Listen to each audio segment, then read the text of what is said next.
Forget everything they've told you about how hard the French Open is supposed to be.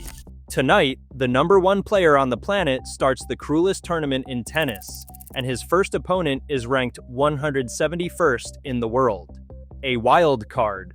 A 26-year-old whose best clay result all season was a challenger title in Tallahassee, Florida. 6 of his 7 career Grand Slam qualifiers lost. That's who they put across the net from Jannik Sinner to begin his march toward immortality. And it only gets stranger the closer you look. 3 days before the draw, the one man on earth who has ever beaten Sinner on this court walked away. Carlos Alcaraz, 2-time defending champion, the guy who saved 3 championship points to break Sinner's heart in last year's final, out. Wrist injury, gone from Paris, gone from Wimbledon. And the instant he disappeared, this bracket rearranged itself into something that should make you sit up. Here's the part nobody's saying out loud. Every serious clay threat left in this field got funneled into the other half. João Fonseca, the 19-year-old who hits like he's angry at the ball. Casper Ruud, 2-time finalist here. Alexander Zverev, the world #2. All of them piled on top of a 39-year-old Novak Djokovic. One half of this draw is a meat grinder. Sinner's half? His toughest road before the semifinals runs through Ben Shelton, a brilliant kid who's never won a clay title in his life. One side, a gauntlet, the other, an open door. They'll call it luck. A favorable draw. Fair reward for sweeping the clay masters in Monte Carlo, Madrid, and Rome and riding a 29-match streak nobody can touch.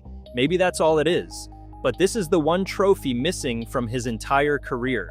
Win it, and Sinner doesn't just complete the career Grand Slam, he gets crowned the face of the sport for the next decade. And the road to that crown has been swept, smoothed, and rolled out like the ending was decided before anyone struck a ball. So that's what we're putting on trial today. Is this the best player alive, simply collecting what he earned, or the most outrageous setup modern tennis has ever handed a champion? The bodies are already dropping. Day 3 alone. Medvedev, the 6th seed, gone. Taylor Fritz, gone, beaten by a kid nobody saw coming. Gael Monfils played his farewell 5-setter and walked off to a standing ovation. The draw is bleeding from every corner but one. Tonight, Jannik Sinner is 7 wins from a place in history. The question isn't whether he gets there, it's whether anyone was ever meant to stop him. Let's put the 2 halves of this draw on a table, side by side, and you decide if luck is the word you'd use. Start at the top, Sinner's half.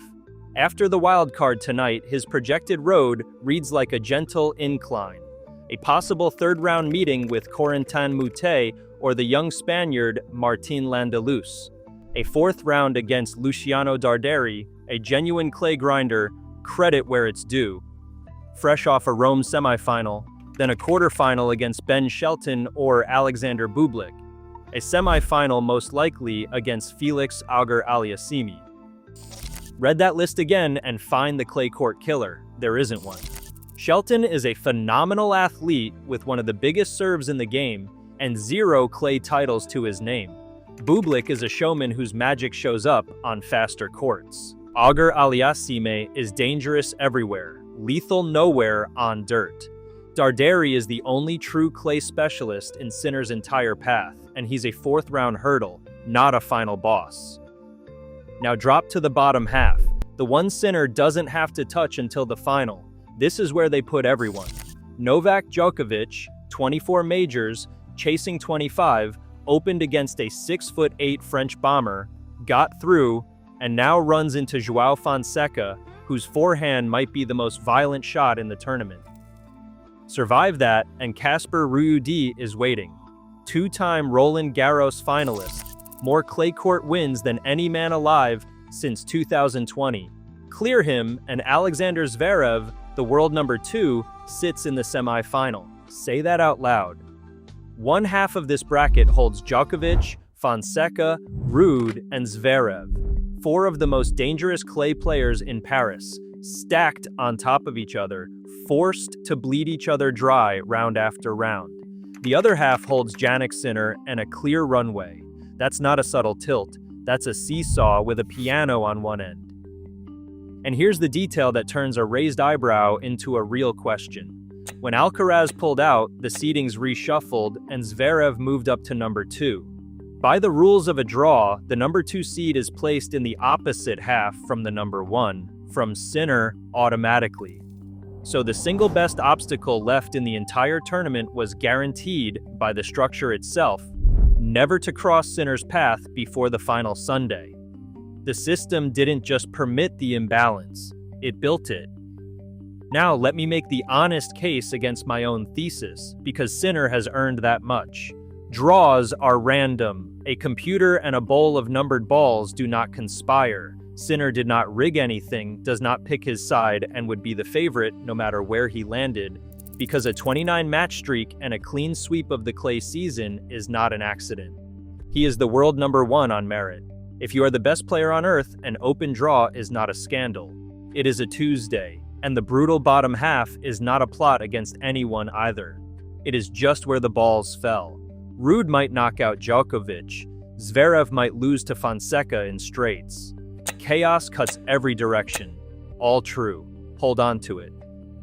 But here's what I keep circling back to. It isn't any single piece. It's the stack. The defending champion, the one man who beats Sinner, vanishes days before the draw. The reshuffle then mathematically guarantees the second best player stays away from him. Every elite clay threat lands in the half Sinner never has to enter. His own section softens until the toughest projected opponent has never won a match on the surface. And the prize at the end of that gilded hallway happens to be the exact trophy, the only trophy, that completes his career and crowns him king of the sport. Any one of those you shrug off. Coincidence.